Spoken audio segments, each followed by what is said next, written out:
Praise the Lord. Purihin pong Panginoon.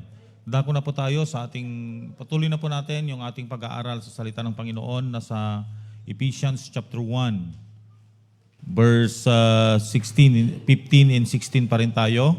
And we are discussing yung topic natin, pagkakakilanlan ng tunay, ng totoong Kristiyano.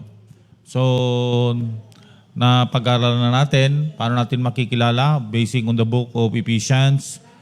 Una po ay makikilala natin sa pamamagitan ng kanilang pananampalataya, yung kanyang pananalig sa ating Panginoong Hesukristo. So yun ang una, na pag-aaralan natin yon, yung pananalig sa ating Panginoong Hesukristo.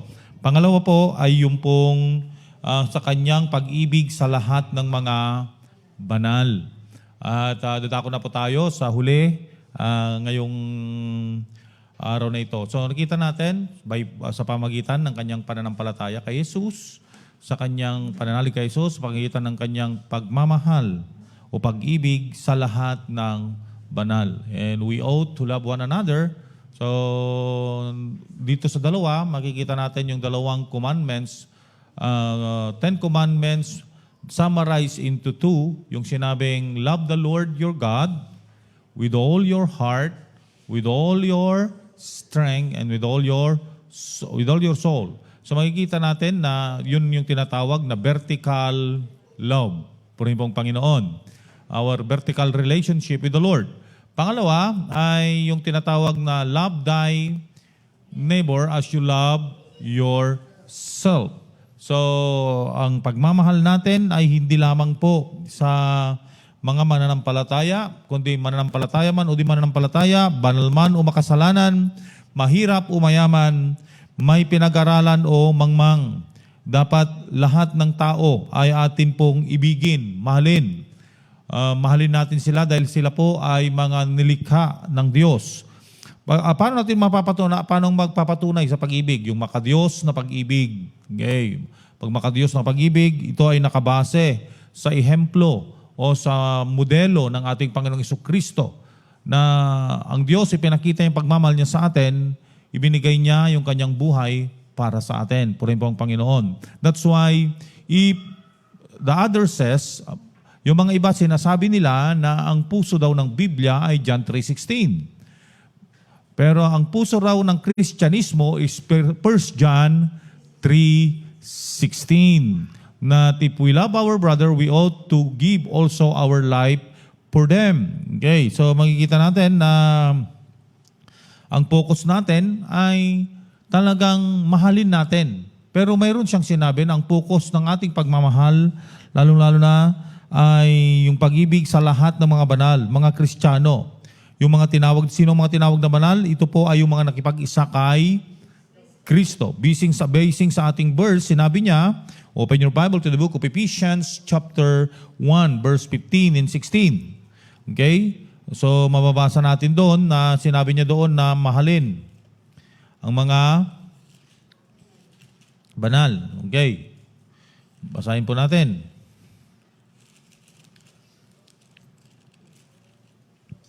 Okay.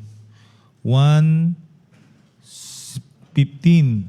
Kaya nga mula nang mabalitaan ko ang tungkol sa inyong pananalig sa Panginoong Yesus, o sa yun ang unang sign, at ang inyong pag-ibig sa lahat ng mga hinirang. So, although mahal natin lahat ng tao, but dito ang focus natin ay mahalin ang mga banal. Ang mga banal tinawag dito ay yung mga nakipag-isa kay Kristo. Purihin po ang Panginoon. We ought to love one another. At alam niyo po kung bakit? Dahil makikilala nila tayo. Okay, pakibuksan ninyo ang John chapter 13. Okay. Verse 34 and 35. Ibuksan niyo po yon. John chapter 13. Verse 34 and 35. Sino pong nakahanap na? Isang bagong utos ang ibinigay ko sa inyo ngayon. Okay. Magmahalan kayo. Mm. Paano ko kayo minahal, gayon din naman magmahalan kayo. Mm. Kung kayo'y may pagmamahal sa isa't isa, makikilala ng lahat na kayo'y mga alagad. Oh, paano tayo makikilala na mga alagad ni Kristo? Paano po? Anong sabi niya doon? Sa verse 34? Beloved, ano yon? Sa 34, gagawin 35. Magmahalan, di ba? Magmahalan tayo bilang mga anak ng Diyos. Okay, so our love is motivated by the agape love. So, ang sabi niya doon, makikilala nila tayo dahil sa pag-ibig natin sa isa't isa. Purihin po ang Panginoon. And how can we exercise brotherly love? Open your Bible to 1 Corinthians chapter 13. Okay. Verse 4 to 8. Sino po ang nakahanap? Minsan ginagamit din yan. Pag-ibig ng mag-asawa rin yan. Minsan, di ba? Pero actually, that is speaking about brotherly love. The characteristics of brotherly love. In 1 Corinthians chapter 13. Okay. Kaya may awit tayo noon nung kabataan natin, Sister Dali. Nung MC pa tayo. Look at life and let it be. Turn your Bible, you shall see. 1 Corinthians, speak of love. The 13th chapter from above. Yan mga special number doon pag February eh. Oh, pag-ibasa nyo nga. 1 Corinthians chapter 13, verse 4 to 8. Sino nakahanap? Ang pag-ibig ay matyaga. Oh. Nagkaloob. Mm. Hindi mainggitin. Mm. Hindi mayabang. Mm. Hindi mapagmataas man. Hindi magaspang ang pag-ugali. Hindi makasarili. Hindi magalitino. Mapagtanim na sama ng loob sa kapwa. Oh, ano pa? Meron pa? Ito natutuwa sa masama. Ah. Sa halip ay nagagalak sa katotohanan. Mm. Ang pag-ibig ay nakiisip. Mm. Magtiwala. Puno ng pag-asa. Nagtatagal ng wakas. 8. Oh. Matatapos ang kakayahang mapagsalita ng mensahe mula sa Diyos. Itigil rin ang kakayahang magsalita sa iba't ibang mga wika at ilipas ang kalaman, ngunit ang pag-ibig ay walang katapusan. Ang pag-ibig ay walang katapusan. Puri mong Panginoon. But inisa-isa niya yung karakter ng love dyan, di ba? That is the brotherly love that we must practice. And motivated by the so-called agape love. Nagagawa mo ito because of the divine love. Now, it is applicable yan sa mga magkakapatid. Brotherly love. It is written in Corinthians. Bakit? Sa Corinthians, mayroon silang hindi pagkakaunawaan. Hindi sila nagkakaisa. Mayroong immorality that is happening. Alam niyo kung bakit sinulan sa Korinto? Kasi may immoralidad na nangyayari sa Korinto. Yung mga mag-asawa naghihiwalay. Mayroong tinatawag na incest. Yung kanyang sariling ina ay kanyang naging asawa. Nandiyan lahat. Problema yan sa Korinto. immoralidad, lahat nandyan po. Yung disunity nandyan. Kaya tinalakay lahat dyan ni Apostol Pablo. Paano pangalagaan ito? And tignan ninyo, ang dinidiscuss dyan sa chapter 12, sa loob ng church, ang dinidiscuss is about yung tinatawag na gift of the Holy Spirit. Nandyan sa chapter 12. And then, doon sa chapter 14, ay tinatalakay din yung pong order of worship. Na ipagitna yung love. Kasi even you have gifts, even your worship is orderly, without love, it is nothing. Okay? So, brotherly love must be practiced. Pinapractice ito dahil itong pagkakakilanlan sa atin. O, ano yung mga characteristics niya? Paano natin ipapakita? Ang pag-ibig ay matyaga. Purihin pong Panginoon. Amen. Matyaga. Ano pa? O, pag sinabi nating matyaga, ay talagang nagtitiis. Talagang hindi po basta-bastang nadi-discourage. Ano pa? Mababang, maganda ang loob. So ibig sabihin, mabait. Tingnan mo yung katabi mo, mabait ba yan? Okay. Magandang loob, di ba? Magandang kalooban. Ayun ang mga karakter. Ano pa? Hindi mainggitin. May nainggit ba? Na Kristiyano? Oo. Yung mga hindi Kristiyano, grabe pag nainggit mayroon akong, akala ko kwento-kwento lang, may nangyari pala. May nangyari. Marites na naman tayo nito May nangyari pala sa Pukal-Pukal, mga nakaraan. Magkapitbahay. Kung bibili yung kapitbahay ng TV na malaki, bibili rin ng mas malaki yung kapitbahay. Nagpagawa ng kubo-kubo, nagpagawa rin yung kapitbahay ng kubo-kubo. Talagang ayaw pasapawan, nainggit, di ba? Sa Kristiyano, wala yun. Amen. Pag pinabless yung kapatid mo, nagagalak ka kasi nabibless siya. Amen. Ay, nabless siya. May bago siyang bahay. Praise the Lord. Nakikigalak ako sa iyo, kapatid, kasi pinagpapala ka ng Panginoon. Di ba? Halimbawa, talagang pinagpapala siya ng Panginoon, na may mga blessing siya, magalak ka kasi pinagpapala siya. At kung medyo darating yung panahon na parang, bakit?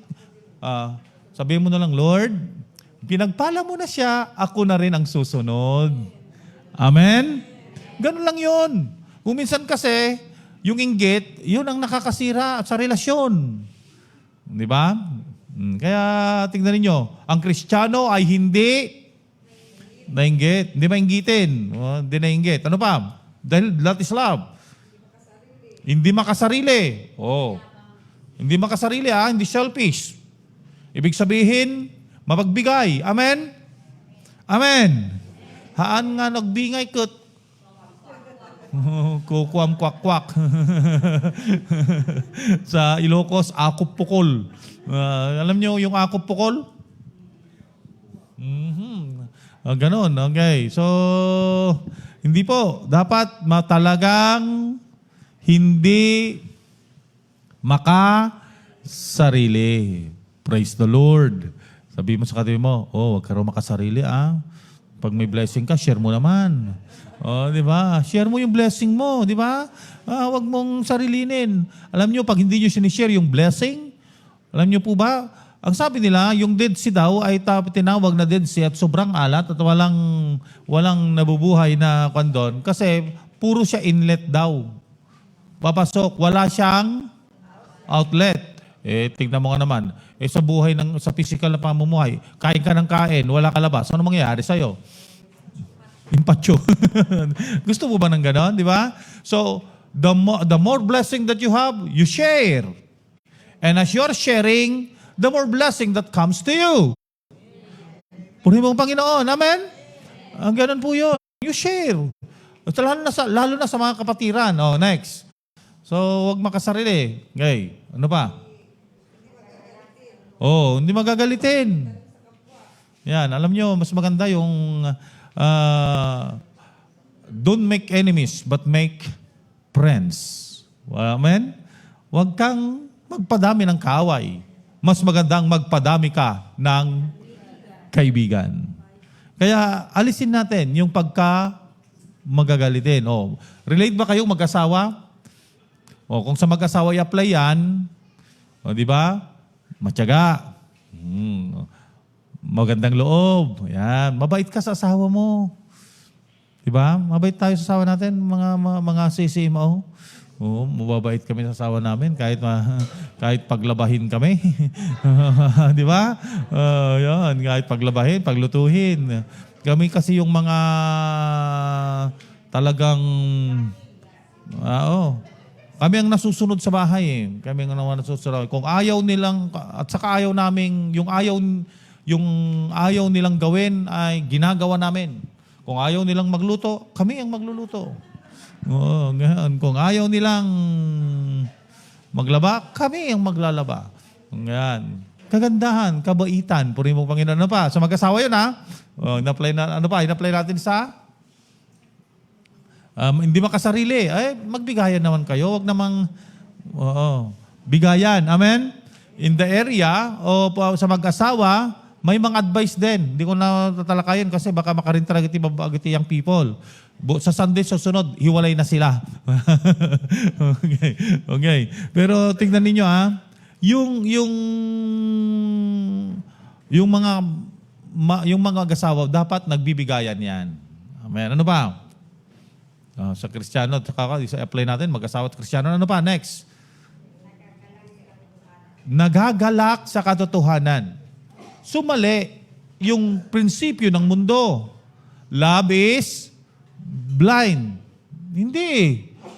Sabi niya doon, hindi siya nagagalak sa masama. So, ibig sabihin, nakikita niya yung masama. Hindi bulag ang pag-ibig. Kaya mali rin si Balagtas. O pag-ibig, pag pumasok sa puso ni numan, hahamakin, masunod ka lamang. Hahamakin ang lahat, masunod ka lamang. Mali yun. Kasi ang tunay na pag-ibig, hindi siya natutuwa sa masama. Amen? Meaning to say, nakikita mo yung mali at kaya mong i-reject yun. Kaya sabi nila, kasi pag-ibig yan eh. Hindi. Kaya alam niyo po ba, kunti pa lang kabataan, mga kabataan, bakit nung likhain ng Diyos ang tao, mas mataas yung utak kaysa puso? Alam niyo kung bakit? Kasi pag puso natin ang sinusundan, sometimes ang puso natin ay mapanlinlang. Ang emosyon, ang damdamin ay minsan nakakalinlang. Kaya nga binigyan tayo ng isip para magkatugma ito. At makikita natin yung mali. Hindi yung pag tumibok ang puso, wala ka nang magagawa, kundi sundin ito. Mali yun. Dapat pag-isipan mo rin muna. Purihin pong Panginoon. And this is area na dito nagda-down ang kabataan. Dahil umaasa sila sa kanilang damdamin. Ayan. Doon sa isip. Dapat pag-isipan ding mabuti. Okay, next. Ano pa? So, love is not blind pati dito sa church. Hindi, mahal ko siya kaya hindi ko sasabihin yung ganun. Hindi. Alam niyo po ba na kung talagang may mali siya, sabihin mo. Because the Bible says, open rebuke is better than secret love. Kaya lang, sa pagsasabi mo, sa tamang pamamaraan at punong-puno ng pag-ibig. Amen? Amen. Huwag ka namang judgmental at condemning. Kaya tinatawag natin, pag mayroong ginawang kapatid mo, paalalahanan mo ng may pag-ibig. Kung makinig siya, praise the Lord. Kung hindi siya nakinig, wala ka ng pananagutan doon. Kaya, mas maganda po na sabihin natin, mahal natin ang sangkatauhan, mahal natin ang ating kapwa, mahal natin ang ating kapatid sa Panginoon, pero yung ginagawa niya ay mali, hindi natin mamahalin yung mali. Mahal natin siya, anong dapat natin gawin? sabihin natin sa Kanya. Purihin po ang Panginoon. Because the Bible says, open rebuke is better than secret love. Next, na sinabi dyan?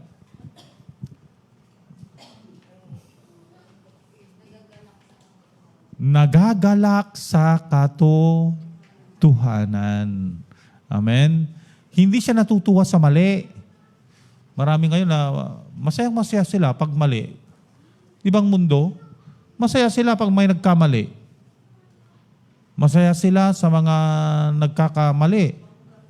Pero, wag po.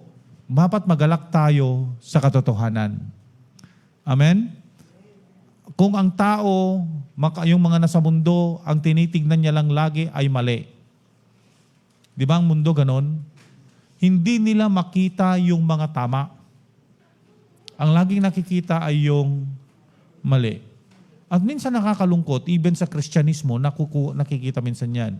Yung kaibigan kong pastor, buti na lang, hindi firstborn, no? Biruin mo, pinitisyon siya ng mga miyembro. Pinitisyon siya. Kaya, siya naman, tinanggap niya yung petisyon. Pero bago niya, nung linggong yon na magpapaalam niya, sabi niya, tinatanggap ko kung itong gusto ninyong mangyari. Pero isa lang katanungan ko, sa loob ng ilang taon akong nagpastor dito, wala na ba akong nagawang mabuti? Wala na ba akong nagawang mabuti? Sa loob ng ilang taon kong dito, at itong pagkakamali, ito na ang dahilan na ipetisyon ninyo ako. Ilang taon na po ako rito, sabi niya ganon. Wala po ba akong nagawa at naitulong sa inyo? Kung wala po, talaga, tatanggapin ko, lilipat ako, aalis na po ako. Lahat ng miyembro yumuko. Totoo nga naman. Sa tagal niya, ang daming. Alam niyo ginawa, sa oras din yon, binawi yung petisyon. Purihin pong Panginoon. They realize. Kasi kung minsan, ang nakikita lang natin lagi yung mali ng isang tao. Hindi natin nakikita yung mga magaganda niyang ginawa. Sometimes, sa siyam na mabubuting ginawa niya, nakagawa lang siya ng isa, yun na ang iminagnify. Yun na ang pinalaki. Pero sa ating mga Kristiyano, hindi. Dapat hindi ganon. Amen? Huwag magalak tayo sa mga mabuti, sa mga katotohanan. Tama yung nasa Bible, doon sa Philippians chapter 4 verse 8. Whatever is good, whatever is anumang kaibig-ibig, anumang mga magaganda, whatever is noble, whatever, sabi niya doon, di ba? Isipin nyo ang mga bagay na ito. Purihin po ang Panginoon.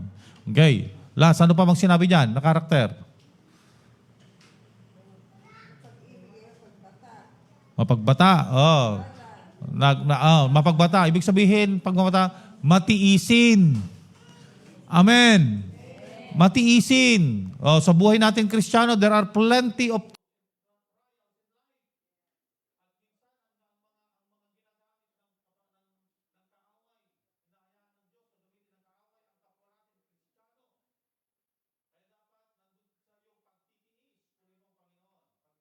trouble. Malidayaw. Tiya po, ano pa?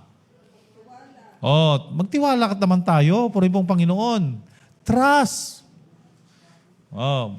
Sa mag-asawa, importante ito. Ano tultulado na jijik taga kanyami. Ang kwento na ibang anaganan, tano imbagak, naka-live tayo, mamudan. Okay. Dajay nga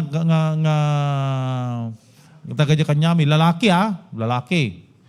No tumapog nga mapanagkalap, iti alas 2 ti parbangon. Lalaot siya. Bago siya aalis, alam niyo ang kanyang gagawin? Lalagyan niya ng abo. Lahat ng paladpad. Yung hamba, sa may pintuan, sa lahat ng bintana. Ayan. Pagdating niya ng 2:00 ng tanghali din, mga 3:00, ganyan. Kasi 2:00 ng madaling araw pupunta sila, mamimingwit. Tapos pag mga 10:00, uwi na yan. Darating mga 2:00. Oh, siyempre, kanyang makikita niya doon lahat. Mong kuha niya, ibibenta pa. Uwi siya ng 3:00 sa kanyang bahay. Ang una niyang gagawin, hindi muna siya papasok. Iikutin yung bahay. Alam niyong titignan? Titignan kung nandun yung abo. Kung nawala yung abo, ang mangyayari, gyera patani. Ahawain niya ang asawa niya. Ayun ang problema pag pinunasan. Kaya gano'n ang nangyayari. Kaya nakaapat na siyang kinakasama, lahat lumalayas. Ngayon, wala na. Single na siya. Forever. Di ba? Ikaw ba naman, kahit akong babae, lalagyan niya ng, wala siyang tiwala sa akin. Di ba? Sa mag-asawa, kailangan ng tiwala. Amen. Amen. Sa buhay Kristiyano natin bilang magkakapatid sa Panginoon, tiwala. Alam mo na yung testimony mo, hindi nila imamarites. Amen? Nakita yung post ko, si Marites, si Marisol, si Maridet. Sino nakabasa nun? Nakita? Hindi kayo nagbukas, hindi nyo kinita. Si Marites, testimony mo na yung kabutihan ng Panginoon. Di ba? Christianize yun. Hindi ko matandaan. Si Maridet. Mare, dito na kami sa church. So, Maridet. Mare, dito na kami sa church. Marilu. Mari, luhod mo yan sa Panginoon. Kaya imbes na Marilu, hud mo na yan sa Panginoon. Di ba? Marian. Mayroon lahat yun. Tingnan nyo na lang sa post ko. Okay. Hindi ko matandaan eh. Kaya mga kapatid, tiwala lang. Magtiwala tayo sa kapwa natin Kristiyano. Amen? Sa mag-asawa, trust.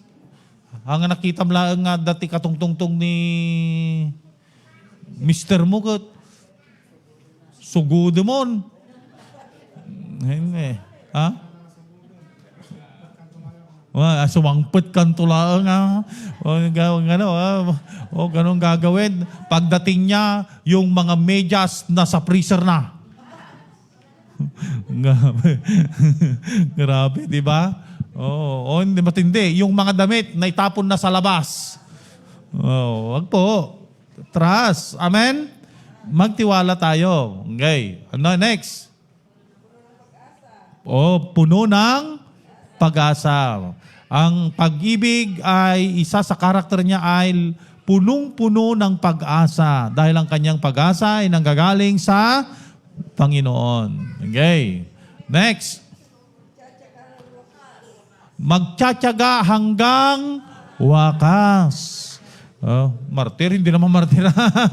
Hindi ka martiran yun. Okay? Kasi pag-ibig yun eh. Bunga ng pag-ibig. Tingnan ninyo ang ganda ng advice ng 1 Corinthians. Para sa mga mag-asawa ito. Ganda ang advice sa 1 Corinthians. Alam niyo ang advice sa 1 Corinthians chapter 7, verse 23 pababa. Ang sabi niya doon, kung ang asawa mo ay hindi mananampalataya, di ba sinabi niya doon? Huwag mo siyang hiwalayan. Bagkos, magtiis ka at ipakita mo sa kanya ang inyong buhay. Ipinaparaphrase ko na lang dahil makikita niya sa iyo ang buhay ni Kristo. Kaya kayong mga babae, gusto nyong ang mga asawa ninyo ay maglingkod sa Panginoon, alam nyo na, magpakabait. Amen. Huwag nyong iwalayan. Ipakita nyo ang pagkakristyano nyo. Ang mahirap, pagdating mo pa lang sa bahay, hangtapay nga, nagsang, kasi kalangarudon, tinalado, kasi mangputan, tanalado, ti sermon, sigapay lati, agsao-sao di niya balayo. Oo, di ba? Pag samunta, ay lakay, thank you tauray no, na siyak ko matagluto kat na inlutuan na ko, no? Di ba? Araku po mo basit. Kaslangay da style ni Sister Carmen nga, tens. Di nga ganon. Thank you, tens. So, tapos, di ba, ganon lang yun. Hindi yung, oo. Kaya, minsan maging mabait din kayo sa aming mga asawa niyong lalaki. Ganon din yung mga lalaki, di ba? Okay, next. Wala na? Wala na. Okay, so yung mga characteristic of the love that we have, both sa ating Christianity. If we love the Lord, kung ang Diyos ang nasa sa atin, ito ay magiging bunga niya. Kung ang Diyos, minamahal mo ang Diyos, ang bunga nito, kaya mong gawin yung nasa 1 Corinthians chapter 13. Punin mong Panginoon. Kaya mula ngayon, ilagay mo sa isip mo, at sa puso mo, kung mahal mo ang Diyos at mahal mo ang iyong kapwa mananampalataya, na i-exercise natin yung 1 Corinthians chapter 13. Kaya kayong mag-asawa, never jealous nor unkind. Di ba? Yun ang di ba? Kanta yun? Look at life and let it be. Turn your Bible, you shall see 1 Corinthians speak of love, the 13th chapter from above. Love is patient, so divine, never jealous, nor unkind. You and I, di ba? Yun, alam ni Sister Carol yun kinakanta niya noon yan. Oo. Mga kabataan, di na nila alam yun. Kaya nga, in-encourage ko mga kabataan, mag-research kayo ng mga kanta na pang-special number talaga. Pag mag-special number kayo, special number talaga. Hindi yung kinaawit na sa praise and worship. Kasi hindi special na yun. Yung bang paulit-ulit na yung mga ganun. Sa amin noon, pag special number talaga, nung kabataan namin, born again, there's really been a change in me. Mga namin, my God is real. Di ba ganon? Across the bridge. So, yan, di ba? Ano pang mga awin natin doon? Turn to God, not to man. Gano'n, di ba? Ang daming awin natin. Okay. Pero, ngayon, wala na Hindi na sila... nung panahon namin ni na Sister Dalisa, yung mga sungbok, ganyang kakakapal. Di ba? Tapos ang bandingan ni Sister Dalisay at ni Brother Roland noon ay, hindi, naggigitara si Brother Roland, kumakanta si Sister Dalisay. Yun ang ligawan nila. Biruin mo, ang ligawan nila ay nagpupuri sa Panginoon. Di ba ganun sana mga Kristiyano? Amen? Di ba? Okay, next. Punta na tayo. So, yun, pag-ibig. Pangatlo, para matapos na tayo, makikilala natin ang tunay na Kristiyano sa kanyang panalangin. So, verse 16. Okay, ang sabi niya rito, tanananan. Galing na ka. Okay. 1:16. Walang humpay na pasasalamat ko sa Diyos, kami niya rito, para sa inyo, inaalala ko kayo sa aking pananalangin. Now, makikilala mo ang isang mananampalataya sa kanyang pananalangin. Purihin pong Panginoon. Amen. Alam nyo, paano mo makikita ang isang Kristiyano? Paano mo ang totoong Kristiyano? Hindi lang sa kanyang pananampalataya, hindi lang sa kanyang pag-ibig, sa kanyang pananalangin. Alam nyo, may mga seminar akong inatinan. Naalala ko nung kasama namin ang DENR, the head of DENR ng Pangasinan. At magkakasama kami sa isang seminar. Kanyata yun.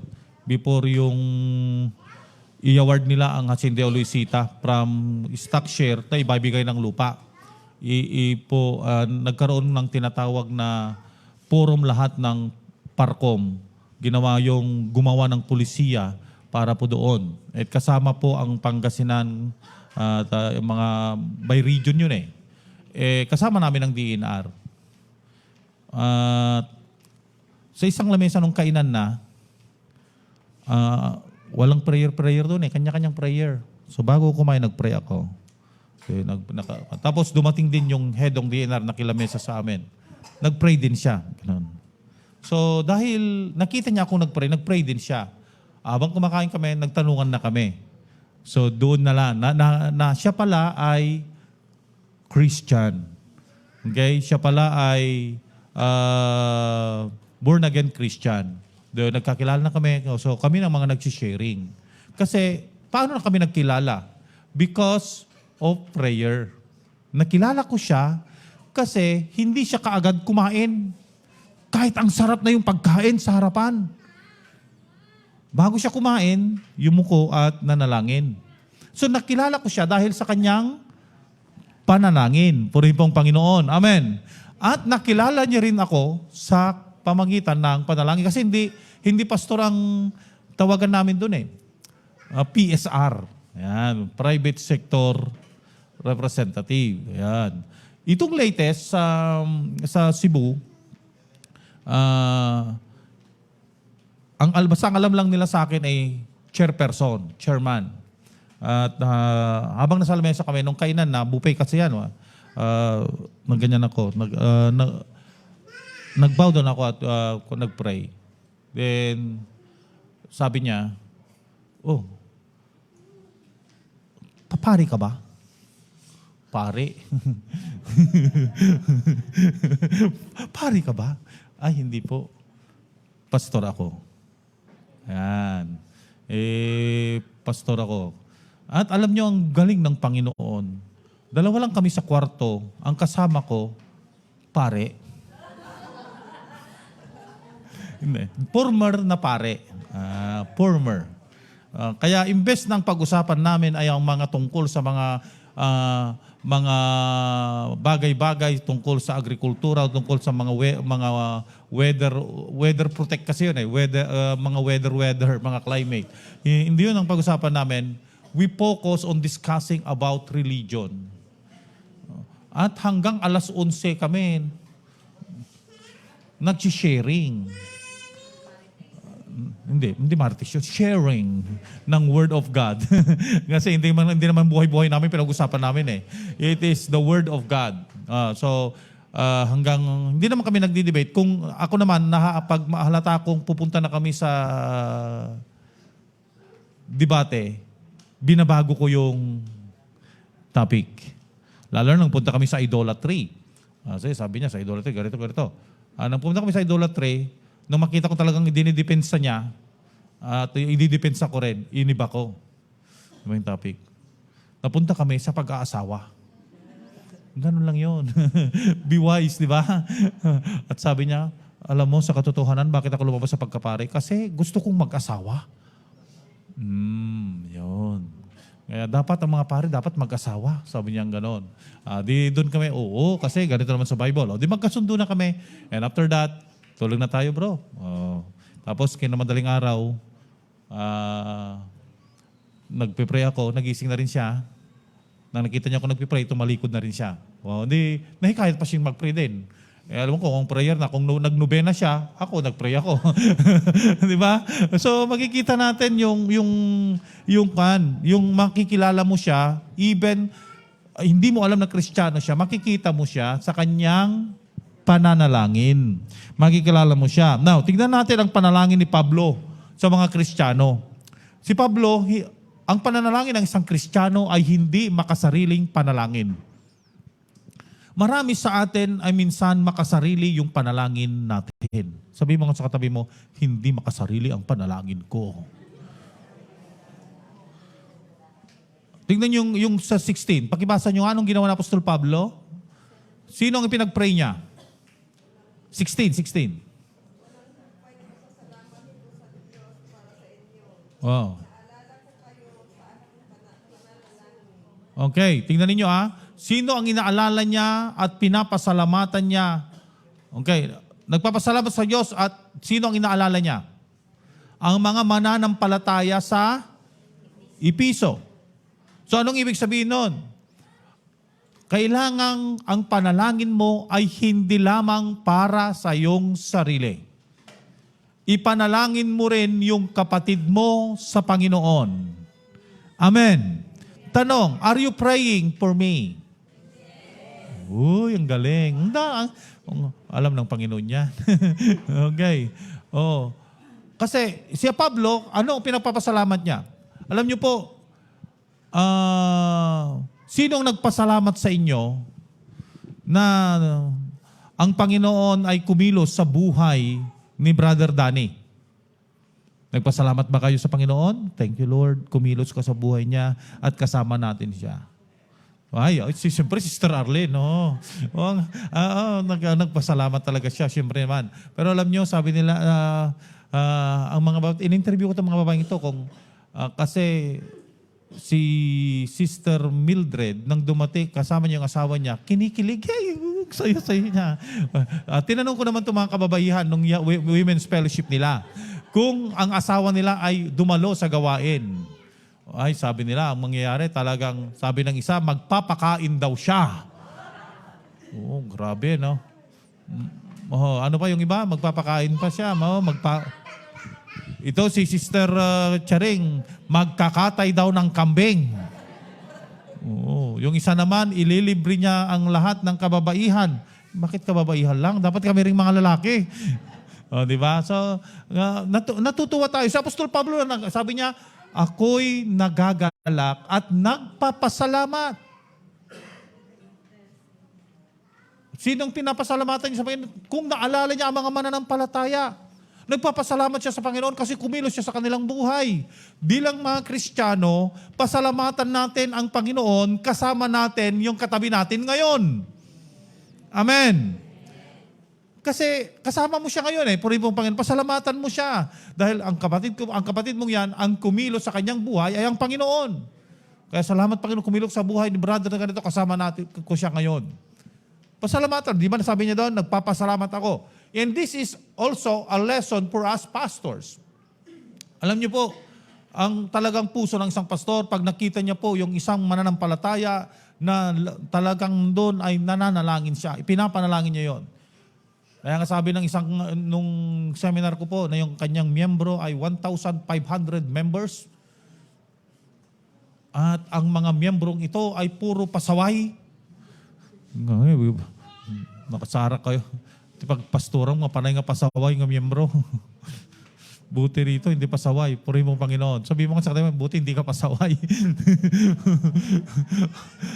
Alam mong ang prayer niya raw? Sabi ko, ang prayer niya raw, sunugin na ng Panginoon yung church kasamang mga miyembro. Grabe naman. Pero sabi niya, I ask forgiveness to the Lord because I feel the pressure that I have. And I pray for that, but I repent from the Lord. I repent from it. Nagsisi ako kasi dapat laging ipanalangin ang mga tupa. Amen. Amen. Kaya nga po rini-require, dapat nandun yung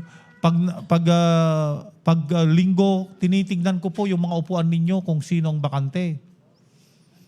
Kasi yun ang number 1 pagpipray ko, gabi ng linggo, Lord, hindi dumalo si sister ni brother na ganito. Hipuin mo ang kanyang puso, Panginoon, naman ang mga sitwasyon niya, kung may sakit siya. Ganun po yun. Pinagpipray yan. At nagpapasalamat kami sa Panginoon na kayo po ay naligtas. Amen. Amen. Okay, so sa atin din, ganun po sana tayo. Kasi sa Apostol Pablo, ganun ang kanyang sinabi rito.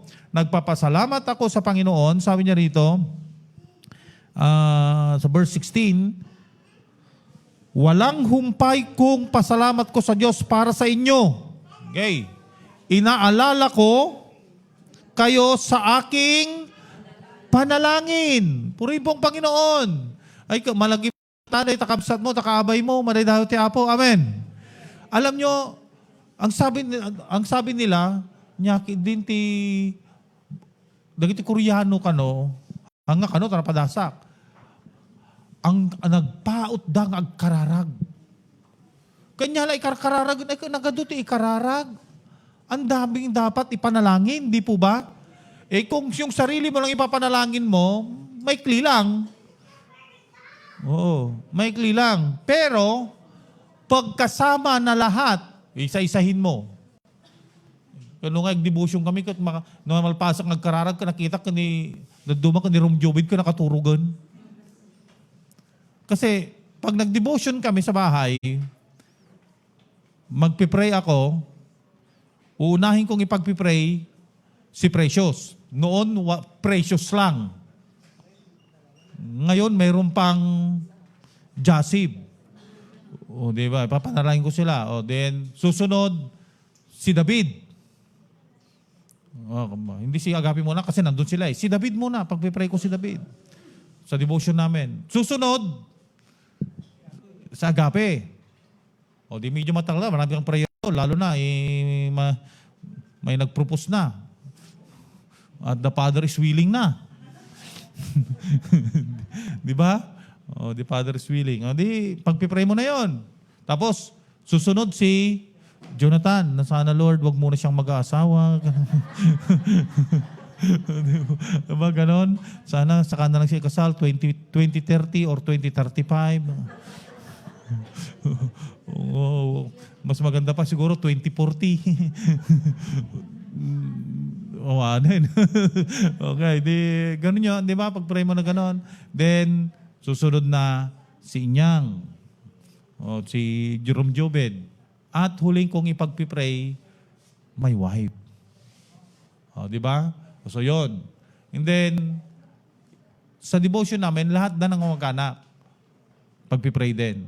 But pag Sunday, pag nagpipray kami, Thanksgiving prayer, nagpapasalamat kami sa Panginoon, ginamit kami at sa lahat ng umaten sa church. Puribong Panginoon. Amen. So marami kang ipagpipray. Marami. Kahit yung pagluhod mo lang. Wag lang naman yung kasi sarili mo. Apo, ikanak man ti 10,000. Tagumatangak ti kastoy. Apo. Tapos humingi ng financial. Lord, kailangan na ng nanay ko ng manugang. Bigyan mo na siya ng manugang, Panginoon. Di ba? Puro sarili mo eh. Bakit hindi mo ipag-pray din yung iba? Amen? O, di ganun yun. Nalala niya. So, ang pananalangin ay naalala niya lagi. Inaalala ko pag naalala ko kayo. Halimbawa, habang nagpipray kayo, pinaalala sa iyo ng Panginoon ang pangalan na ganito. Ibig sabihin, pag nagkanyon, kailangan niya ng panalangin. And you need to pray for him or for her. E gaya nga yung nangyari. Ako'y nananalangin noon. Kailangan namin ng pinansyal na pagpapala. Nagpipray ako. May tinipo pala ng Panginoon, hindi ko kakilala. Sabi niya, nag-sing in daw sa kanya yung pangalang Pastor Pader. Hinanap niya kung nasaan si Pastor Pader. At sabi niya, binigay niya, Pastor, nagpray ako kung kanino ko ibibigay ang aking offering ngayon. Kasi nandito ako, wala ako sa church namin. Yung pangalan mo ang nailagay. Kaya ito, nandito na yung offering ko. Love gift ko para sa Panginoon. Ibigay ko po sa inyo. Purin pong Panginoon. Amen? So, ganun po. Pray. Magsising in. Ipag-pray mo yung kapwa mo. Ang una mong ipag-pray, yung mga kapwa mo, mananampalataya. Okay? Ipag-pray mo sila. At lahat ng kahilingan, laging nating ipag-pray. Pasalamat sa kanilang kaligtasan. Pag-pray mo, naligtas yung asawa mo. Pag-pray mo, naligtas yung kapitbahay mo. Purihin pong Panginoon. Pasalamatan natin ng Diyos dahil naligtas siya. Purihin pong Panginoon. Amen? Pangalawa, ipag-pray natin ng matagumpay na buhay nila bilang Kristiyano. Kasi maraming pagsubok. Maraming pagsubok. Ang isang buhay Kristiyano. Pagdalo sa church, maraming kantsaw. Lalo na sa sa Pukal-Pukal, hindi na masyado, pero noong sa amin, sa Pukal-Pukal, pag lalaki ang atin sa church, kakantsawan yan. Kasi yung church nandun sa cruising eh. Doon yung parkingan ng mga tricycle driver. Alam mo, karamihan sa mga tricycle driver, pero de los Buenos, mga miron yan eh, miron. Alam mo yung miron? Sol-sol, yung kantsaw, miron. Kantsawan. Yung mga nasisyaran namin noon, dadaan doon, kakantsawan, mapangkamot dito, burnaginan, ay awanan na bro, hanggang makainuman. Di ba? Ganon. Kakantsawan talaga. Ewan ko kung si Brother Teng, nakantsawan na rin. Di ba? Si Brother Dan, nakantsawan ka na ba, Brother Dan? Di ba? Ganon talaga yun. Minsan nga hiniling sa amin nung Pastor, pakitanggal nyo nga yung bakod sa likod ng church. Doon na lang daw sila dadaan. Para kunyari, mapandagbirok lang ti panlalayapan. Ano mo yung panlalayapan? Kunyari, maghahanap lang ng panlalayapan. Tapos papasok na sa church. Oo, kasi kakantyawan. Oo. At ngayon, merong isa po sa church ko natin, dumadalo sa pugo, galing sa pukal-pukal. Bakit ayaw mo kasing dumalo sa pukal-pukal? Kasi sabi, gusto kong dumalo sa church na walang nakakakilala sa akin. Bakit naman? Ay, alam mo na dito, kakantyawan ka, mimirunin ka. Ganun ba? Oo. Kaya magpasalamat tayo sa Panginoon na ipag-pray natin sila na magtagumpay sila sa mga kabuhay Kristiyano nila. Amen. Hindi yan lang yung nayaya mo siya sa church, dumadalo siya, hindi lang yon. Ipagpatuloy mong ipanalangin na magtagumpay siya sa buhay Kristiyano niya. Kasi napakaraming pagsubok ng buhay Kristiyano. Napakaraming mga kantsaw dyan, persecution dyan. Meron pa nga, kung kailan ka naging tapat sa Panginoon, saka naman, ang daming pagsubok, no? Di ba? Pero alam niyo ba, kung may pagsubok na yan, doon mo makikita ang kabutihan ng Panginoon. Kasi nga naman, nung hindi ka mananampalataya, hindi mo halata ang pagsubok. Kasi ang alam mo lahat, malas. Di ba? Ang alam mo lahat ganito. Pero alam niyo po ba na buhay Kristiyano, may pagsubok man, may pagpapala rin. Amen? Amen. Pero itong mga bago nating kapatiran, dapat lagi natin silang isama sa panalangin natin na magtagumpay sila sa kanilang buhay Kristiyano. At hilingin natin na pagpalain sila ng Panginoon. Pagpalain po sila ng Panginoon at talagang ang kanilang ipanalangin natin na patnubayan sila ng Panginoon. Patnubayan sila ng Panginoon sa kanilang mga gagawin. Kasi bata pa nga sila sa pananampalataya. Hindi kagaya ng iba sa atin na kahit anong unos ang dumating sa atin ay kayang-kaya nating pagtagumpayan. Amen? Alam natin. Kasi matagal na tayo sa pananampalataya. Silang bago, kailangan natin silang alalayan. Paano? Alalayan sa pananalangin. At ang panalangin, kailangan natin sa kanila, katagumpayan, patnubay, pagpapala na galing sa Panginoon. Okay. So, yun po yung ating kailangan. At ano ang mga ipapanalangin natin? Panalangin para sa mananampalataya, panalangin para sa lahat ng tao, pamanalangin para sa lahat ng nasa pamahalaan. Tanong, ang Pilipino, kahit sinong maging presidente, ano? Walang perpekto.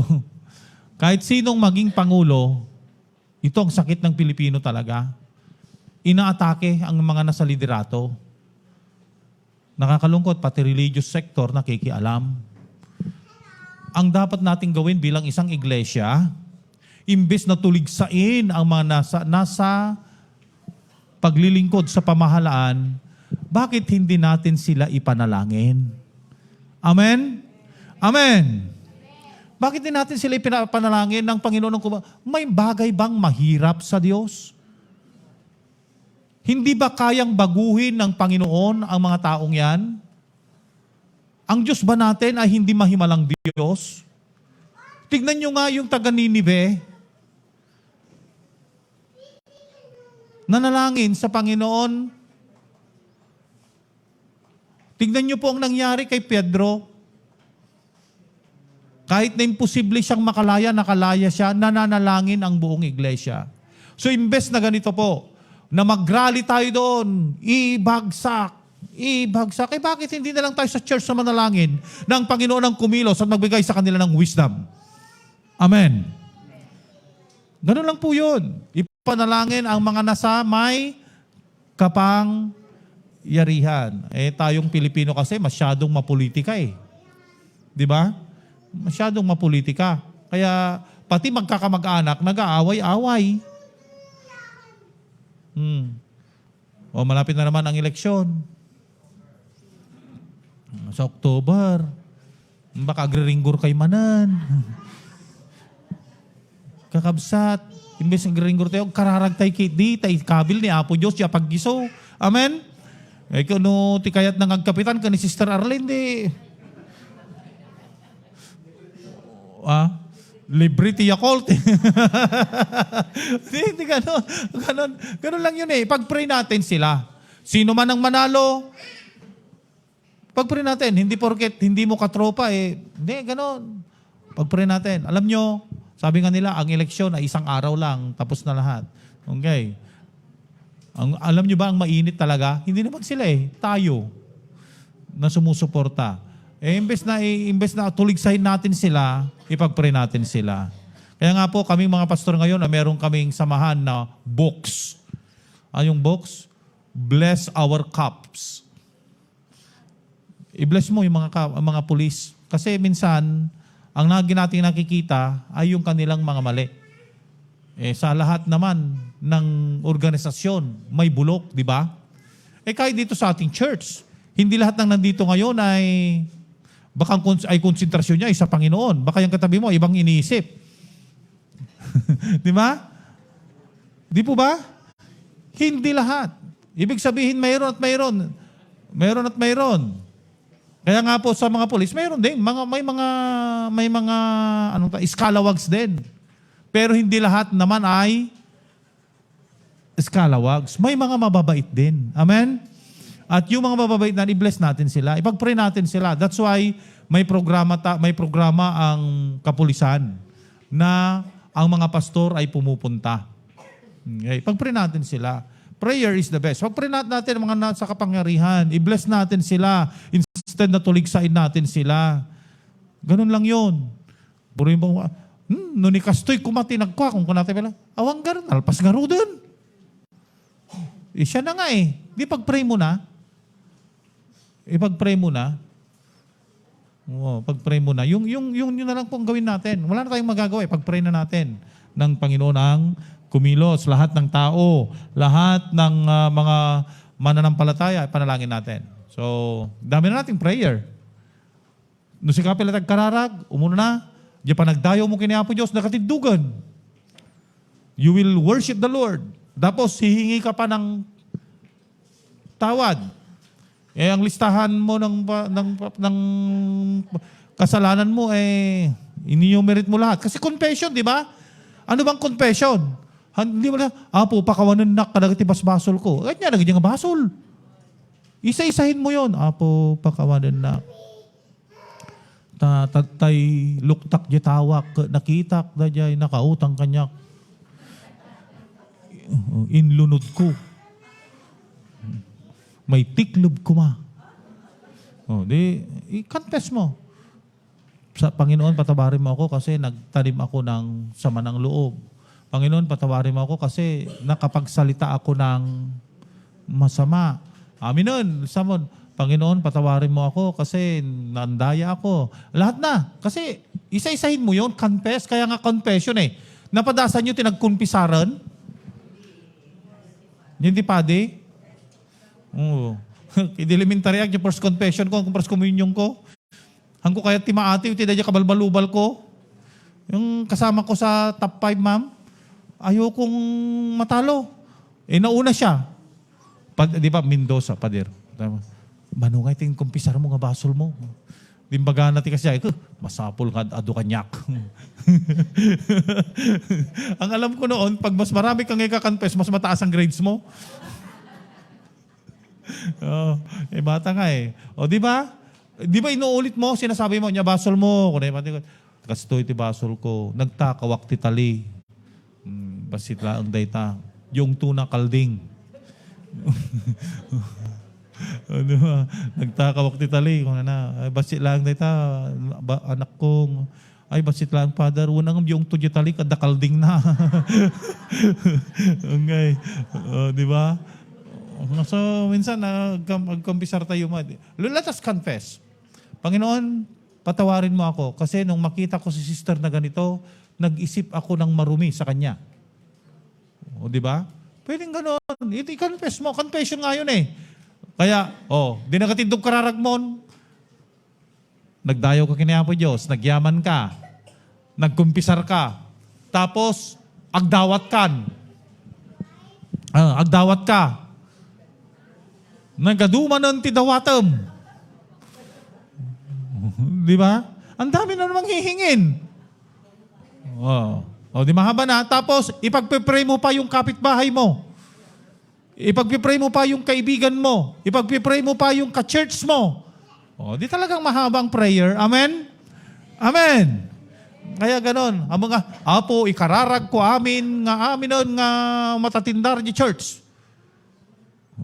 Mabalin mo ang ti kararag mo, may sama. Apo, ikararag ko ni Sister Imelda. O, kasi, ikararag ko nga Apo, ni Sister Imelda kumakat, tartarigagaya na tagkaroon ti mansyon. Ikam ti mansyon. Yeah, di ba? Apo, ti prayer request tayo ni Brother Eddie Boy kat agpa-medical. Lord, I pray nga ti amin nga maaramid kanya nga check-up. Specific mo. Di ba? Ganun lang yun. Kasi, kaya tandaan nyo yung mga prayer requests, hindi lang dito, pati sa private prayer natin. Maalala mo rin naman yon. So, nagpay kararag, Pastor, kararagan nakman, nakwa, matayak sa hamutan. Tani, kasto iti sakit ko, di, ipag-pray mo rin siya. Uri po, Panginoon. So, that is, makikilala mo sila sa kanilang prayer. Any question? Sa Sunday, ang kabataan ay dun na sila sa kanilang room. Ang magtuturo sa inyo ay si Pastor Ryan J. Oo. Ryan J. Oy, pastor siya wag na bo. Baka mo no gisuro ka. Ay bo. Okay. At ang yun po, maghiwalay na po ang kabataan para kasi request nila gusto rin nilang humiwalay. Sige, si Pastor Ryan diyan magtuturo sa kanya. Kunin mo na itong tuturo mo mamaya. Okay, mag-review ko na. Oo. Kunin mong Panginoon. So, any question? May mga tanong kayo? Brother Abraham.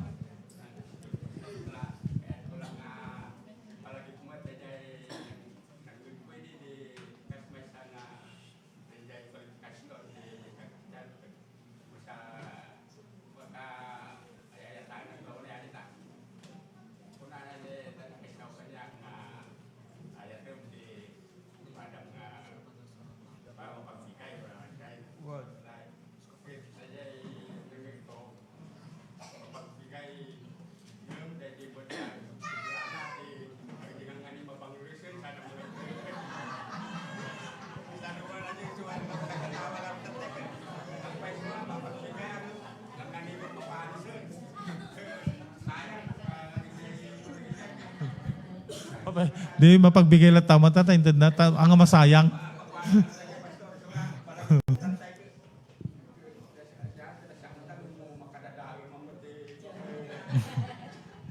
Okay.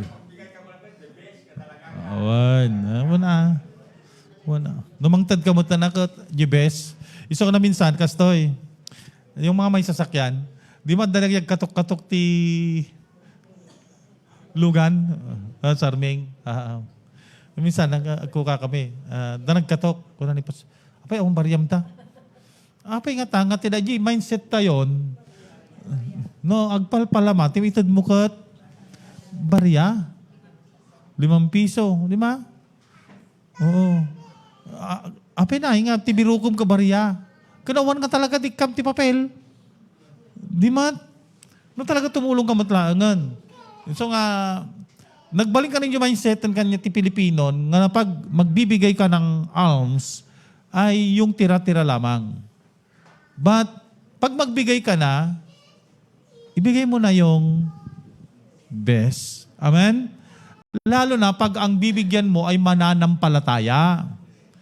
Tamo mga na matitinik kam, ikarkararag na ka. Muna daw ti Apo. Amen. Ang ano dyan? Dasimangpot nga package mo. Dahito yun, di kan. Tutay kini kwato yun. Kani, nakakuka mo, nakadadaan tikita na. Tutay kini. Hindi bigay mo yung the best. Puri pong Panginoon. Amen? Kasi ang Panginoon pag nagbibigay, the best. Okay. So, ganun po pag magbigay tayo. Huwag naman yung subsubram ditad mo. Maganda rin, magbigay ka, pero yung subsubram mo napimpintas mo tano, anya da jay makayayo kanyam kat isumot iti itad mo. Kenkwa na. Una pastor, ng itad mo lang arudon ka. Agreklamo pa eh. Kanya nga ron. Mikam lang arudon ka. Ajay ako makwamot, kastoy mo, tintad mo, kakulay. Hindi mo nakakasjay. Hindi, basta your heart, magbigay, puri pong Panginoon. Amen? Yung puso. Di sa matter kung magkano yan, kung ano yan. Basta ang importante, hindi yung value, but it is the heart. Amen? Pag nagbigay talaga tayo, galing sa puso natin. Okay. So, Brother Abraham, kanya ka, handa kahit nga masayang, ito na mabanglos mo't laangan. Oo. Pero, huwag naman ganon. Okay. Next po, ano may tanong pa? May tanong po kayo? Oh, sino pong may tanong pa? Wala na? Okay. Okay.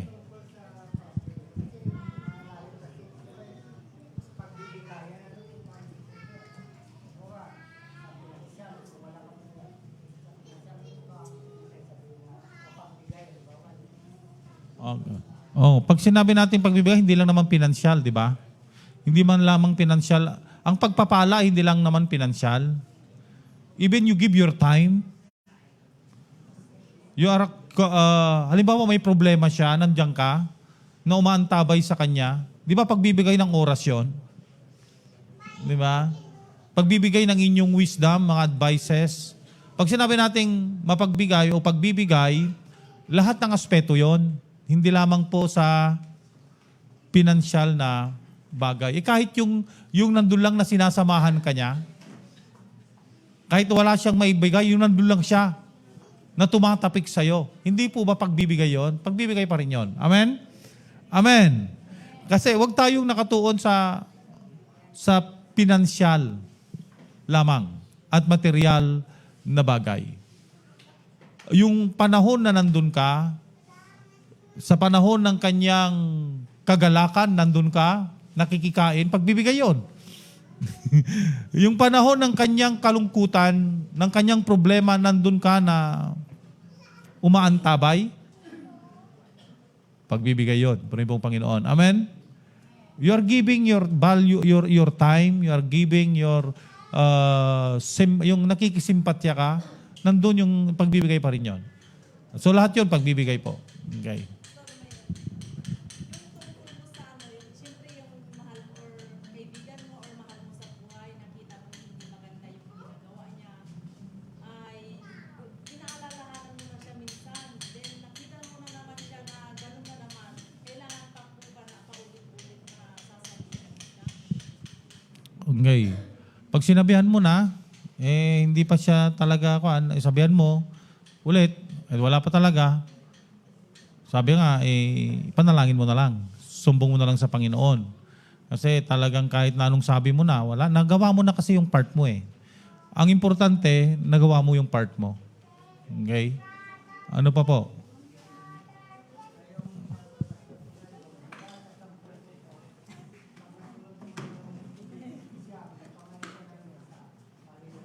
Oh.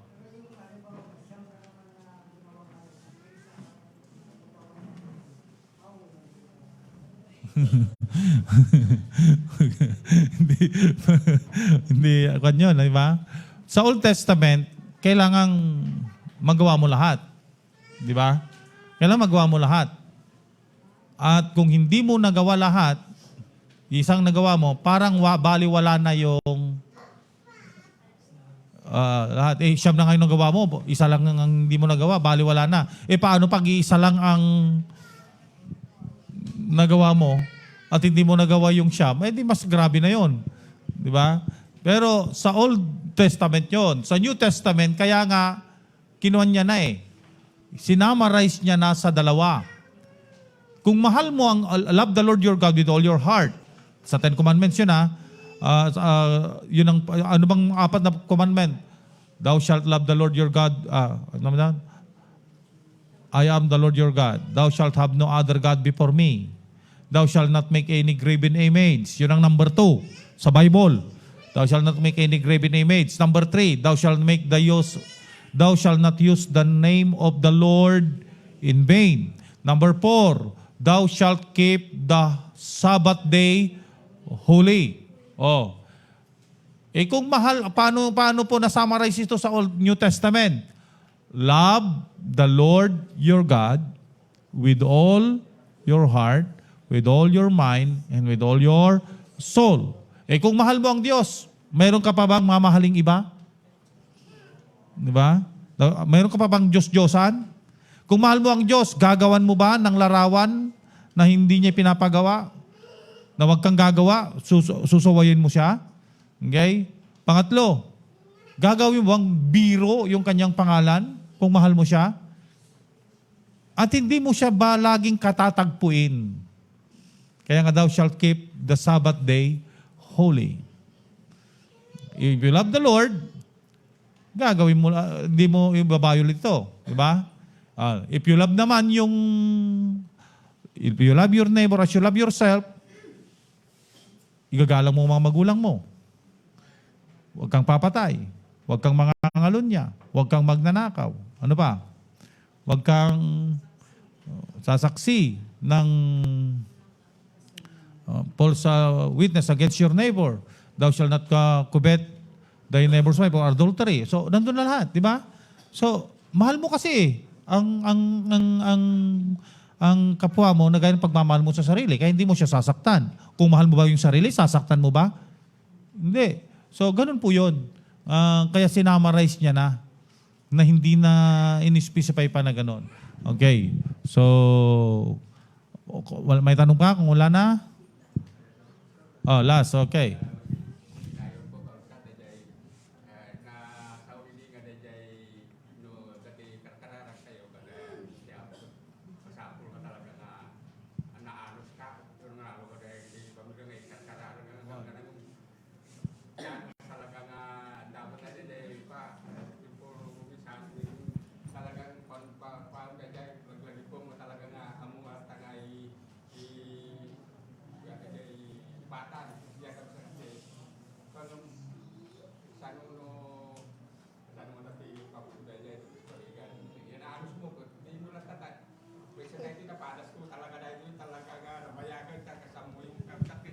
Malata.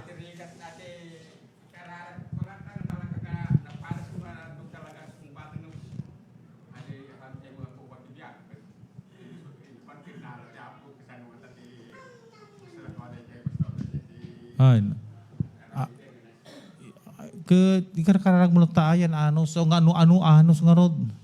Di ba? Ikarkararag mo lata. Nga uray pa iti panagkita ko sila nga masong sumbatan nga doon judge it. Kasi di mo nagtigtignayon iti apo ijebiyag na. Dati nakita nga testimony iti may isang soldado. Duada in the Vietnam War. I read it as one illustration but it really happened. Kristiyano yung isa. Yung isa hindi Kristiyano. So, lagi niyang sinishare yung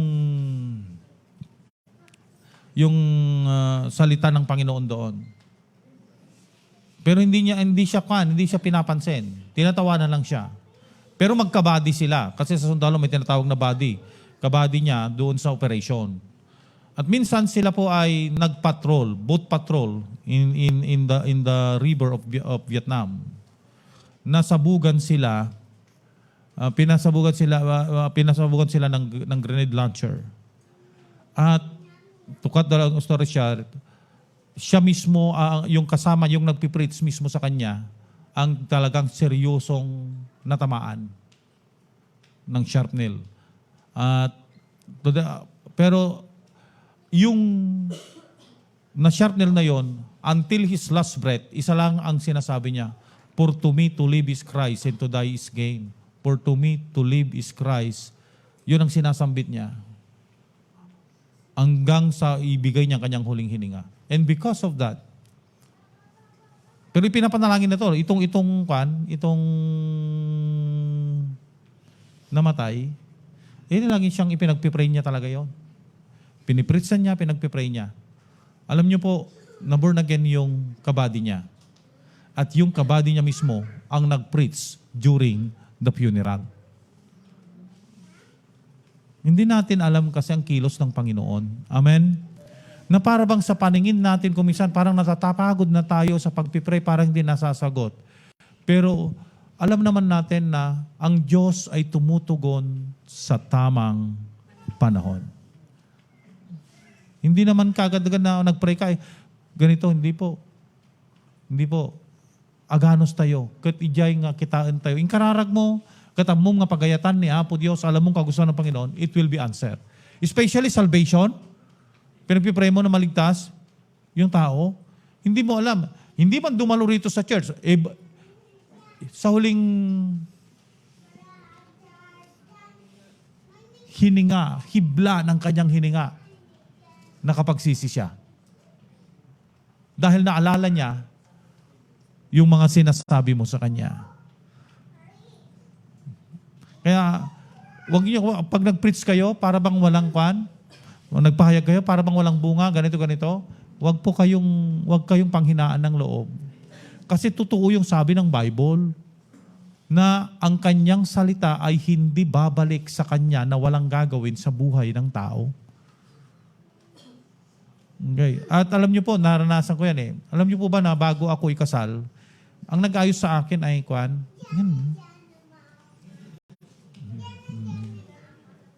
inayusan niya ako. At alam nito na bago ako maging pastor, bago akong maging born again, ay pumapatol ako ng kagaya niya. Kaya nga, mayroon akong roda noon. May roda akong tagagupit ko, tagabigay ng allowance ko. Alam niya, kasi kaibigan niya rin si Roda. So yung nag-ayos sa akin. Pero mo na, sinabi niya sa akin, pwede ba? Pastor na ako at ganito. So siniran ko siya ng salita ng Panginoon. At habang sinisiran ko siya ng salita ng Panginoon, bilang nagsabi siya sa akin, sabi niya, alam mo, Pastor, sabi niya, hindi ko lang sa'yo narinig yan. Narinig ko na noon sa iba pang mga Kristiyano. At alam mo ba, pag nag-iisa ako, when I am alone, sabi niya, when I am alone, naalala ko ang mga yan. And naluluha ako. Kaya lang wala akong magawa hindi ko mabago ang sarili ko. Yun ang sabi niya. Pero alam mo ang point na kinuha ko doon? Ang point ko, yung salita ng Panginoon patuloy na nagri-ring sa puso niya. Kaya sabi niya naalala ko lagi. Kasi naalala ko, yung sinabi mong verse na yan, alam ko yan sinabi sa akin nung kan. At every time, kaya gusto ko nga rin mabago, kaya lang, ang hirap yun yung kanya. Kaya sabi ko, hindi mahirap. As long as you accepted. Hindi pa naborn again si Roda noon. Hindi pa. Kasi naborn again si Roda nung mag-asawa na kami, tapos umuwi ako, naging Rodrigo na si Roda. Si Roda naging Rodrigo. Okay. So, ganun po yun. Huwag kayong mag-alala. May magagawa at magagawa ang panalangin at ang salita ng Diyos sa buhay ng tao. Gaano man yan kasama, gaano man yan karumi, in the long run, naitanim yung salita ng Panginoon doon. At dahil naitanim yon, mangyayari at may magagawa ang Diyos. Lalo no diya grigriga to niya ka ditangken ti puso day tanga tao no di sa uni Apo Diyos kanay mula kanya na katanang malagip. Iyon ngang magnanakaw sa tabi ng cross ng ating Panginoon. Di ba yung magnanakaw? Yung isa inalipusta ang Panginoon pero yung isa anong ginawa? Idinipensa niya. Hindi ka ba natatakot? Ganito. Tapos sinabi niya, alalahanin mo ako. Panginoon, pag ikaw ay nakarating sa iyong kaharian. See? So, bakit? Narinig niya ng tungkol kay Jesus noon. So, ibig sabihin, dahil narinig niya tungkol kay Jesus, yun ang nagpaalala sa kanya. Kaya, agan-anos kayo, magkarkararag. Amen. Amen. Lagi sawa yo, nga makigimgimong, ananusan nyo, ngay karkararag. Noong nakaturog, papanyo ka. Ipatay na Jim Imayo, ilihans nyo, Lord. Baguhin mo tong asawa ko, alisin mo ang kanyang ganito, Panginoon, baguhin mo siya, ikaw ang kumilos sa kanyang buhay. Malaki ang nagagawa noon. Ang akala nyo lang walang nangyayari, pero kumikilos ang Panginoon sa buhay ng taong ito. Amen? So prayer is powerful. Huwag kayong matakot na manalangin. Kasama ang sumbatan na po, huwag mong sabihin hindi sinasagot ng Diyos yan. Kung taimtim mong pinanalangin at anak ka ng Diyos, sasagutin ng Diyos yan. Amen? Kaya lang, basta't maghintay ka lamang. Ganun lang yun. Amen? Hintayin mo. Minsan kasi masyado kang excited ka masyado eh. Kaya nga, pati mga kabataan, maraming nagkakamali eh. Kasi excited silang masyado. Praise sila, Lord. Bigyan mo ko ng ganito. Tapos, ay, siya na, Lord. Eh, hindi pala. Ganun yun. Maghintay ka lamang. Basta maghintay ka lamang, darating ang tamang panahon at tamang tugon ng iyong panalangin. Kung ang tao ay sinungaling, ang Diyos ay hindi sinungaling. Amen? Kung ang tao ay nangako ay napapako, ang Diyos pag nangako, siguradong sigurado. Kaya gananos kay laeng. Amen. Nanusan nyo, na makaanusan, pastor. Dadya mo, ikararag mo tata. Ikanak pa'y apo, ti kinaanos. Amen. Hanggang makaanusan, Lord, kanak pa'y ti kinaanos. Kaya na dumati sungbat ni Apo Diyos, iti kinaanos nga kararag mo, ang mga masipsiputan na sungbatanan, kasano mo makita nga naanos kan? Paano mo masisiguradong sinagutan ng Diyos nga naanos kan?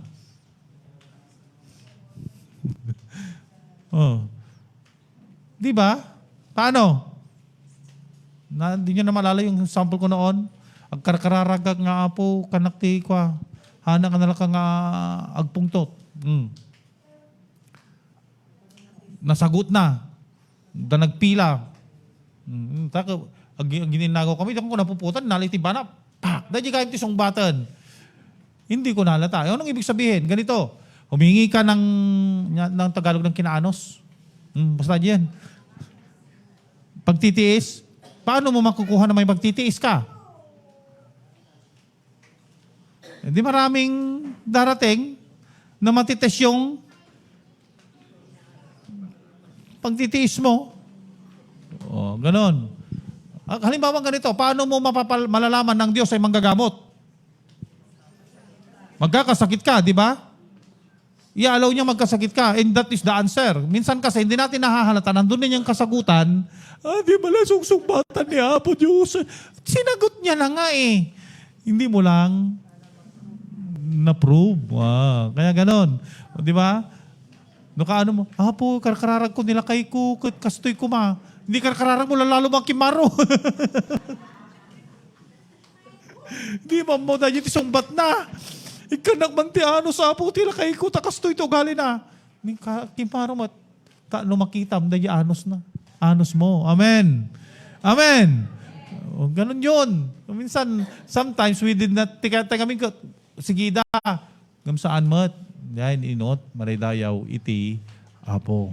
Amen. Okay, so time na po. Iniling kong tumayo po tayo. More of that, kasi ang susunod natin na topic din ay tungkol din sa prayer. Okay.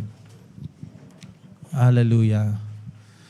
Glory to your name. Shall we sing in moment like this, and shall we declare our love to the Lord? In moment like this, I sing out a song. I sing out a love song to Jesus. In moment like this, I lift up my hands. I lift up my hands to the Lord. Sing